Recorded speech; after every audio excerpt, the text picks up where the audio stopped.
सरकार द्वारा भिक्षुकों के पुनर्वास के लिए देश के 10 शहरों को चयनित किया गया है। इसमें से मध्य प्रदेश का एकमात्र शहर इंदौर भी शामिल है। योजना के क्रियान्वयन के लिए आज से नगर निगम ने संस्था प्रवेश और गोल्ड कॉइन के माध्यम से भिक्षुकों के पुनर्वास का अभियान प्रारंभ किया है। नगर निगम द्वारा एनजीओ संस्था प्रवेश और गोल्ड कॉइन के माध्यम से शहर में आज फिर से भिक्षुक पुनर्वास योजना प्रारंभ की गई है। इस योजना के तहत शहर में भिक्षावृत्ति पर पूरी तरह से रोक लगाई जाएगी। निगम द्वारा भिक्षुकों के पुनर्वास के लिए कई स्थानों पर व्यवस्थाएं की गई हैं। परदेशीपुरा स्थित भिक्षुक केंद्र में भी इन्हें भेजने की व्यवस्था की गई है।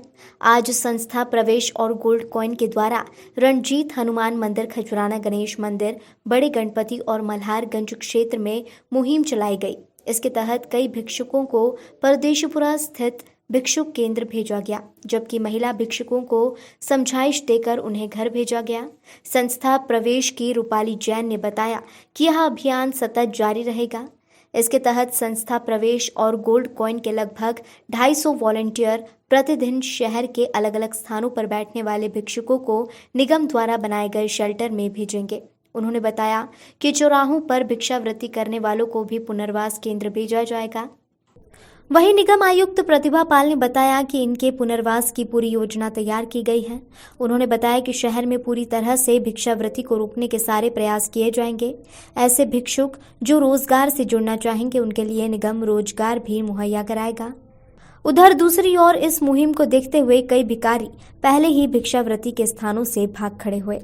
देखिए, भिक्षुक मुक्त अभियान की शुरुआत हो चुकी है।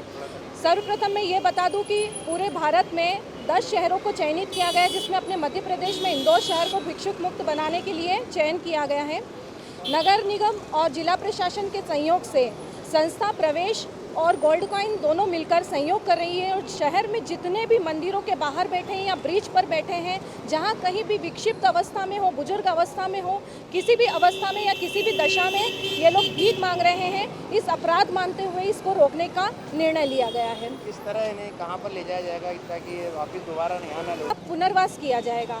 कई बार देखा गया है कि थोड़े दिन बाद ये वापिस इधर आ जाते हैं, तो उसके लिए क्या करना? अभी इस तरह से, क्योंकि कई बार क्या होता है कि जो अभियान शुरू किया जाता है फिर थोड़े दिन बाद ये लोग वापस आ जाते हैं, लेकिन अब ये अभियान निरंतर चलता रहेगा।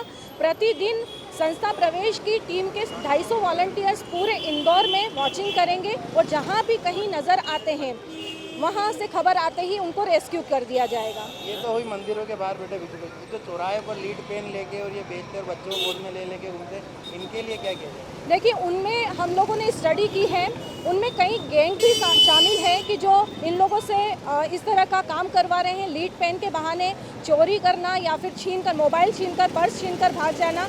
पुलिस के सहयोग से हम उस पर भी नियंत्रण करने का पूरा प्रयास कर रहे हैं। आज अभी किन जो भिक्षुक मुक्त प्रयास है उसको अब हम लोग अमली जामा पहनाने के लिए एक तैयारी की है और उसकी रणनीति बन गई है। वो कल से उसका कार्य भी शुरू हो जाएगा। इसमें बेसिकली हम लोग 2 स्तरीय कार्य कर रहे हैं। पहला ये है कि जो एक स्थायी समाधान के लिए भिक्षुक पुनर्वास केंद्र है समाज कल्याण विभाग का, तो उसका कुछ रिनोवेशन का कार्य नगर निगम कर रहा है कि वहाँ हम लोग पर्याप्त और स्थायी व्यवस्था बना सकें। तो इसके लिए टीम वहाँ काम करेगी ताकि वहाँ फीमेल और मेल भिक्षुकों के रहने की ऐसी व्यवस्था हो कि वो वहाँ रह सकें जिनका कोई नहीं है। दूसरा, जो लोग ऐसे इस उम्र के होंगे जो वृद्धाश्रम के लिए पात्र होंगे या उनकी कोई फैमिली नहीं है, तो उनको वृद्धाश्रम में भेजने के लिए हम लोग वृद्धाश्रम में भी जो कैपेसिटी है उसको आइडेंटिफाई कर लिया है, वो भी वहाँ पर रख सकेंगे। तीसरे तरीके से हम लोग एक रैन बसेरा आइडेंटिफाई किया है। कल से भिक्षुकों को लेकर वहाँ रखना, उनकी प्रोफाइलिंग करना और यदि उनकी कोई परिवार है तो शपथ पत्र के साथ उनके परिवारों को उनको सौंपना।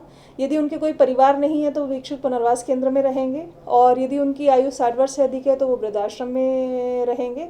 तो इस तरीके से इसकी पूरी तैयारी की है और एक बार जब ये भिक्षुक आना शुरू होंगे, उनकी प्रोफाइलिंग होगी, तो फिर हम लोग बेहतर तरीके से उनके लिए रिहेबिलिटेशन की व्यवस्था कर पाएंगे। हालांकि प्रत्येक प्रकार की कैटेगरी के लिए हम लोगों ने रिहैब की व्यवस्था कर ली है। इसमें कुछ केसेस ऐसे भी देखने को आए हैं जो हैबिचुअल ऑफेंडर्स हैं, जो जिनके परिवार हैं, जो ठीक ठाक अवस्था में भी हैं पर जानबूझकर इस काम में लगते हैं, उनके खिलाफ हम लोग जो सुसंगत धाराएं हैं उसमें क्रिमिनल केस में भी कार्रवाई करेंगे। अभी तक ये देखा गया है कि ये मुहिम चलती है, थोड़े दिन बाद फिर वापस भिखारी आ जाते हैं सड़कों पर, तो क्या इस मुहिम में ये रहेगा कि इस बार पूरी तरह से भिक्षुक मुक्त कर दिया जाए इंदौर? इस बार चूंकि ये प्रयास थोड़ा बड़ा है और इसमें होने में भी टाइम लगेगा, ये थोड़ा सा ऐसा काम है जिसको स्थापित होने में समय लगेगा, लेकिन ये एक्टिविटी हम लोग लगातार चलाते रहेंगे ताकि सभी लोगों का आइडेंटिफिकेशन हो सके, सभी लोगों की व्यवस्थाएं दी जा सके और फिर उन व्यवस्थाओं में वो लोग कार्य करें, इसकी भी मॉनिटरिंग और इसको भी हम लोग इंश्योर करेंगे। और इसलिए मैंने पहले भी कहा है, जब पिछली बार हुआ था तो कई सारे घर के लोगों ने शपथ पत्र भी दिए थे कि वो पुनः इसमें ये भी एक नेक्सस है और कई जगह कुछ अन्य प्रकार के नेक्सस भी पिछली बार